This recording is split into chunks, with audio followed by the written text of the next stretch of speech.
কতটা নরম হয়েছে দেখো, তাও আবার জালিদার।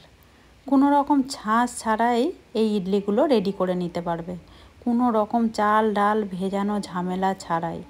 সকালটা একেবারেই জমে উঠবে, সঙ্গে যদি থাকে এরকম চাটনি।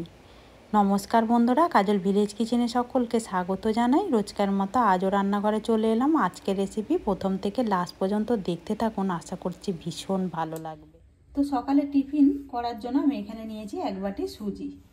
তো তোমরা চাইলে এখানে মোটা অথবা পাতলা যে কোনো সুজিই নিতে পারো। এবারে নেব এখানে একটা মিক্সিং জার, সমস্ত সুজিটাই আমি এর মধ্যে দিয়ে দেব। তো কোনো রকম চাল ডাল ভেজানো ছাড়াই, আমি ঝামেলা ছাড়াই সকালে আমি ইডলিটা করে আজকে শেয়ার করব। তো এবারে দিয়ে দেবো আমি এখানে 1/2 বাটি নিয়েছি টক দই। তো টক দইটা সমস্তই দিয়ে দেবো। তো এখানে 200 গ্রাম টক দই রয়েছে। তো আমি যতটা টক দই নিয়েছি ততটাই দেখো এখানে আমি নিয়েছি জল। তো একটু বাটি ধুয়ে জল দিয়ে খুব ভালো করে আমি এটাকে বেটে ফিরে আসছি। সুজি আর টক দইটাকে খুব ভালো করে আমি বেটে নিয়েছি। তো দেখতে পাচ্ছ বাটাটা ঠিক এরকমই হবে, এইভাবেই বেটে নিতে হবে একটু ঘন ঘন করে। এবারে নিয়ে নেব এখানে একটা বাটি, সমস্ত সুজি আর যে টক দইটা বেটেছি এটা একটা বাটির মধ্যে ঢেলে নেব। এবার এর মধ্যে দিয়ে দেবো একটু মিক্সি ধোয়া জল।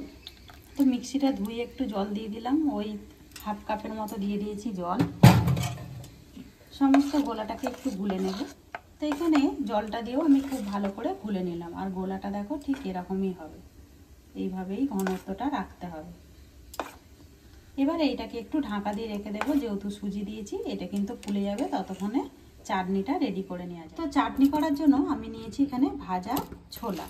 তো দেখো এখানে আমি খোসাগুলোকে খুব ভালো করে পরিষ্কার করে নিয়েছি, ছাড়িয়ে নিয়েছি।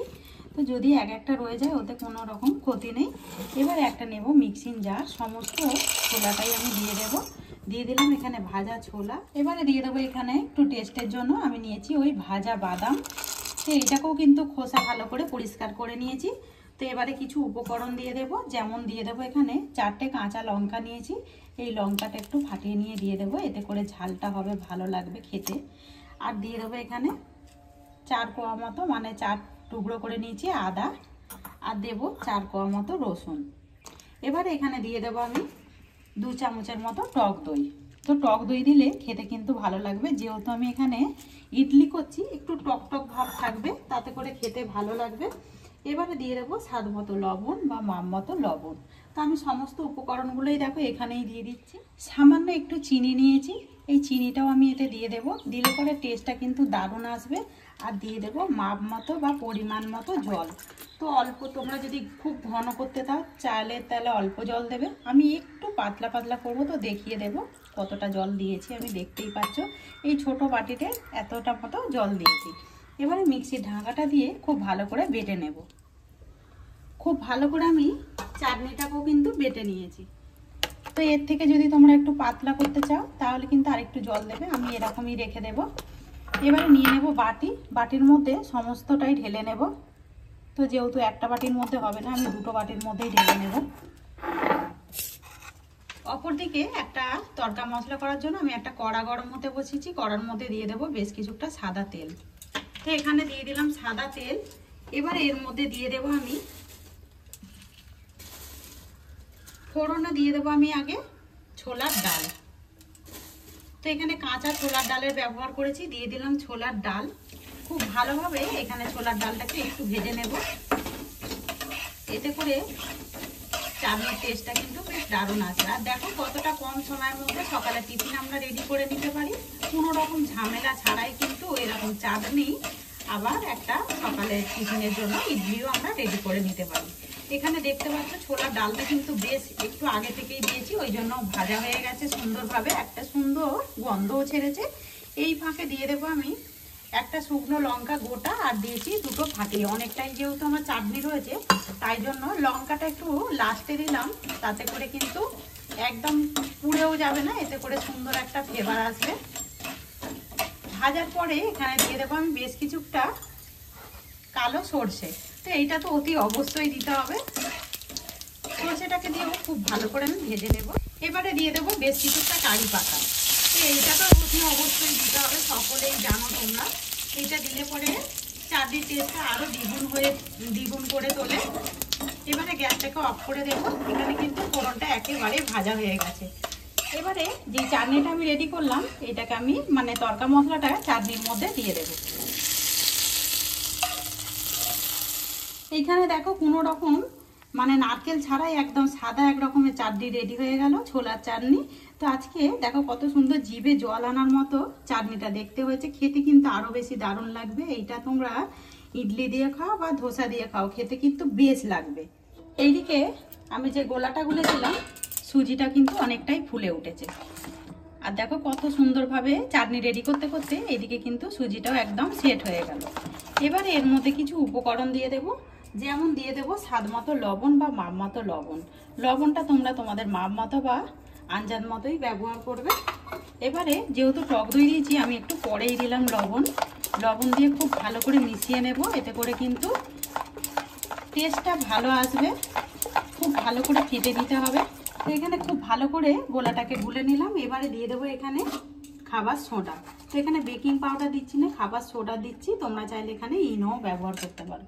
তো দেখো হাফ চামচে, ছোট চামচের হাফ চামচের একটু কম দিলাম খাবার সোডা দিয়ে আবারও আমি খুব ভালো করে ফেটে নেব। এতে করে যেহেতু টক দই দিয়েছি একদম গোলাটা কিন্তু হালকা হয়ে যাবে, তাই জন্য এখানে ইনো বা খাবার সোডা অতি অবশ্যই দিতে হবে।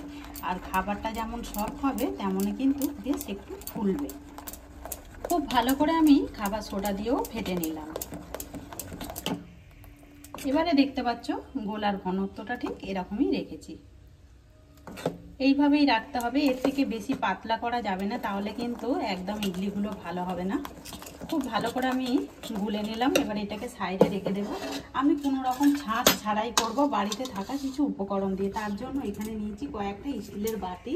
এবারে এই বাটির গায়ে একটু সাদা তেল ব্রাশ করে দেবো, যাতে করে টিফিনগুলো খুব সহজে কিন্তু উঠে আসে।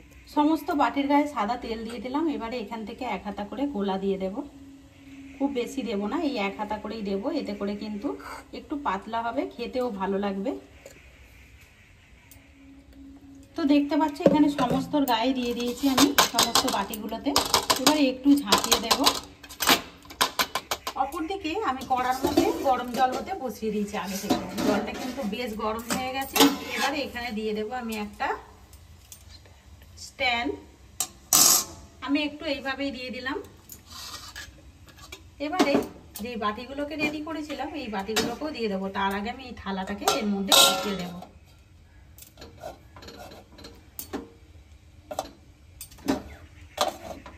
এইভাবে বাটিগুলোকেও সুন্দর করে বসিয়ে দেব। তো দেখো এখানে কিন্তু আরো একটা বাটি হয়ে যাবে, তার জন্য আমি রেডি করে নিয়েছি আগে থেকেই, যদি না হয় তাই জন্য। এই বাটিটাকেও আমি এই সাইড দিয়ে বসিয়ে দেব। এবারে 4 থেকে 5 মিনিটের জন্য আমি এটাকে ঢাকা দিয়ে দেব। এখানে 4 মিনিট দেখো ঢাকা দিয়ে রেখেছিলাম। 4 মিনিট পর ঢাকাটা খুলেছি, কত সুন্দরভাবে ফুলেছে দেখো। এবারে একটু কাঠি দিয়ে দেখে নেব পুরোপুরিভাবে হয়েছে কি। এই দেখো কাঠির গায়ে কিন্তু লেগে যায়নি, একেবারে হয়ে গেছে। যেহেতু সুজি এটা এখন এরকম একটু নরম দেখাবে, কিন্তু পরে একেবারে কিন্তু এটা জমে যাবে। এবারে এই বাটিগুলোকে আমি নামিয়ে নেব। সমস্ত বাটিগুলোকে নামিয়ে নেব। একইভাবে আমি আবারও বসিয়ে দেব। সমস্ত বাটিগুলোকেই নামিয়ে নিয়েছি আর একটু ঠান্ডা করে নিয়েছি। ঠান্ডা করার পরেই বের করলে কিন্তু সুবিধা হয়, এতে করে দেখো আপনি আপ কিন্তু ছেড়ে আসবে। আর এতটাও কিন্তু ঠান্ডা হয়ে যায়নি।